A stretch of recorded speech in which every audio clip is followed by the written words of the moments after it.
সংরক্ষণ কিভাবে হবে। কিন্তু 2024-এ যা ড্রাফট আনা হয়েছে আর 2025-এ যেটা পাস করানো হয়েছে, এর ইন্টেনশন কিভাবে ওয়াকফ সম্পত্তিকে দখল করে পুঁজিপতিদের হাতে দিয়ে দেওয়া যায় বা ওয়াকফ সম্পত্তি থেকে মুসলিম সম্প্রদায়কে বঞ্চিত করা যায়, এটা একদম সার্বজনীন। এবার কি করে টেকনিক্যাল আলোচনায় যাওয়া হোক। প্রথম কথা হচ্ছে, আগেকার 3টে যে অ্যামেন্ডমেন্ট ছিল তার থেকে এই অ্যামেন্ডমেন্টে কি কি বড় বড় তফাৎ আছে। প্রথম তফাৎ, আগের ওয়াকফে 3টে ওয়াকফ ছিল, ওয়াকফ ফিল ইউজার, ওয়াকফ আলাল আওলাদ আর ওয়াকফ লিল্লাহ।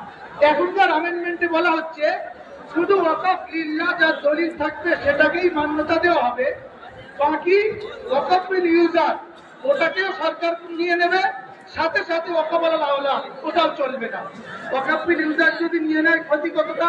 ওয়াকফ ফিল ইউজারের ডেফিনেশনটা কি? ওয়াকফ ফিল ইউজার বলা হয় আমাদের দেশে যখন ইংরেজরা আসে তারপর থেকে রেজিস্ট্রি দলিল শুরু হয়, কিন্তু ইসলামের বয়স 1450 বছর। যদি 500 বছর 600 বছর একটা মসজিদের বয়স হয়, সে কাগজ থেকে বার করবে, কিন্তু আমাদের পূর্বপুরুষরা ওটাকে ওয়াকফ করেই মসজিদ করেছিলেন, কিন্তু মৌখিক ওয়াকফ ছিল।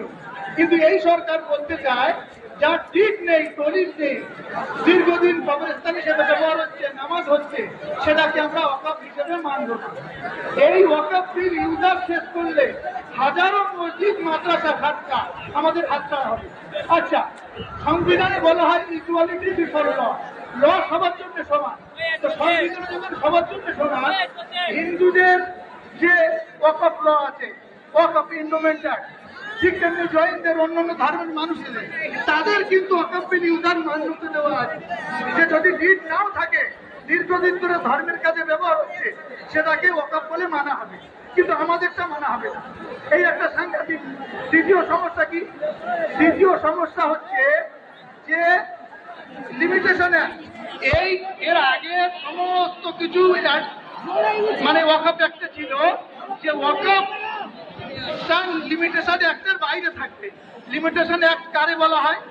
যদি কোনো সম্পত্তিকে কেউ 12 বছরের বেশি কবজা করে রাখে